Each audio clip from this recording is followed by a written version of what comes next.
There are people who grow up learning to read the room before they ever learn to read themselves.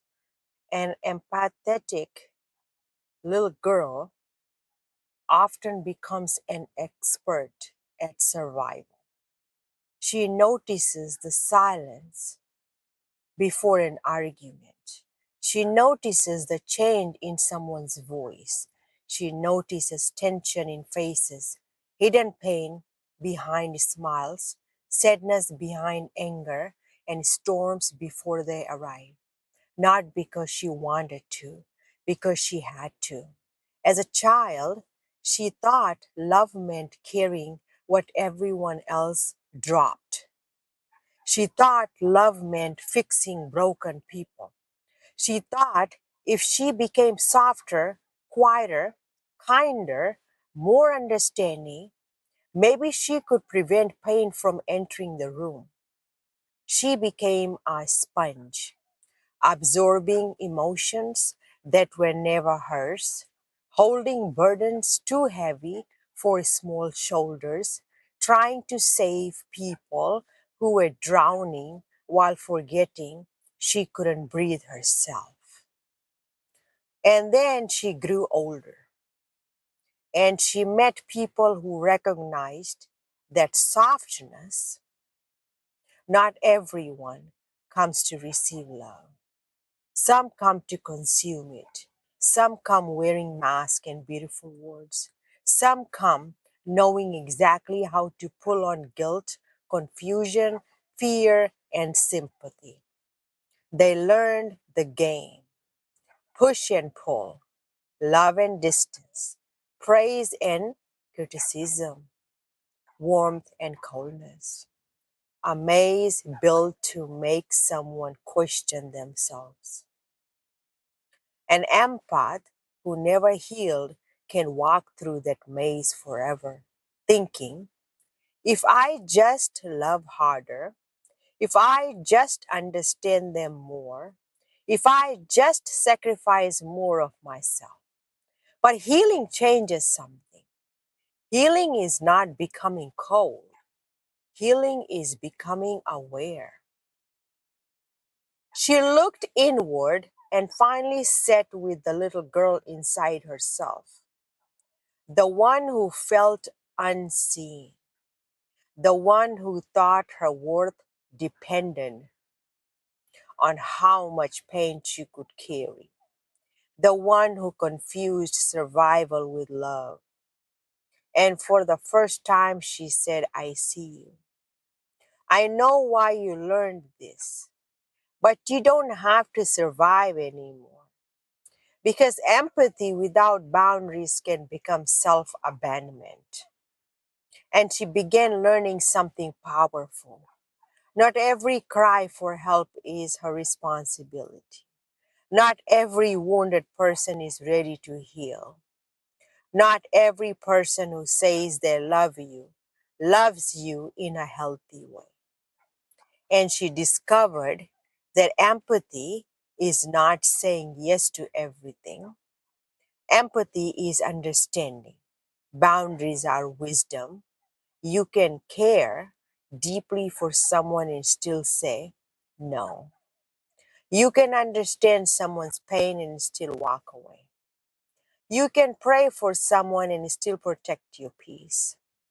You can love someone and still refuse to participate in emotional games because manipulation often searches for open doors, and healed empathy learns which doors to keep locked.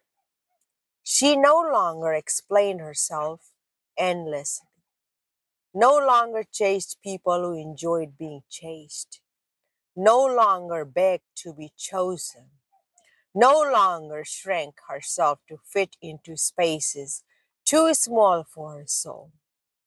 She learned to observe, to listen, to trust actions over words, to notice consistency, to notice patterns, to notice when compassion was being used against her. Because real love does not constantly leave you confused.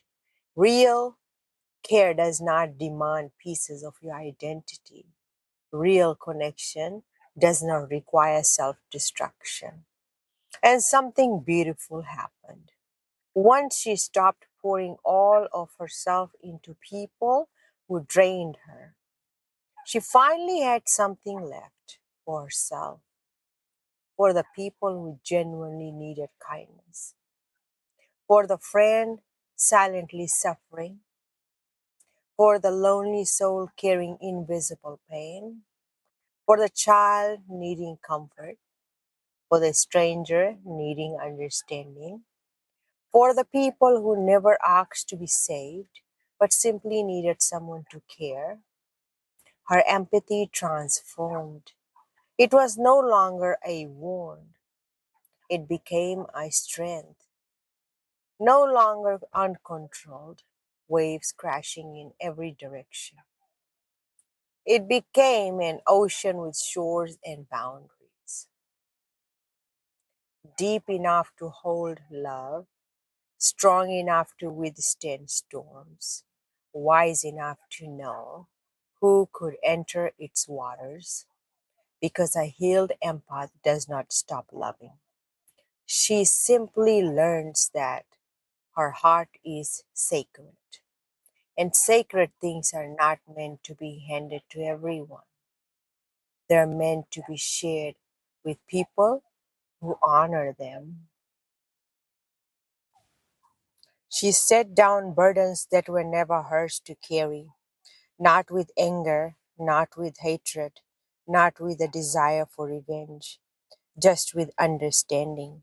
She realized she could stand beside someone without becoming responsible for their healing. She could care for someone without losing herself inside her chaos. She could love people and still protect her own peace. So she walked away from guilt that told her she had to save everyone, walked away from exhaustion disguised as loyalty, walked away from relationships where she was pouring from an empty cup, and she walked peacefully because peace did not come from abandoning people. It came from no longer abandoning herself. Some people misunderstood her silence. She, some called her distant. Some wondered why she no longer carried what they kept placing on her shoulders. But she knew something they did not. A heart that is constantly carrying everyone else's pain eventually forgets how to beat for itself. So she chose balance. She still loved, still cared, still listened, still showed compassion. But now her empathy had boundaries, and boundaries did not make her less kind. They simply taught her where kindness could live without destroying herself.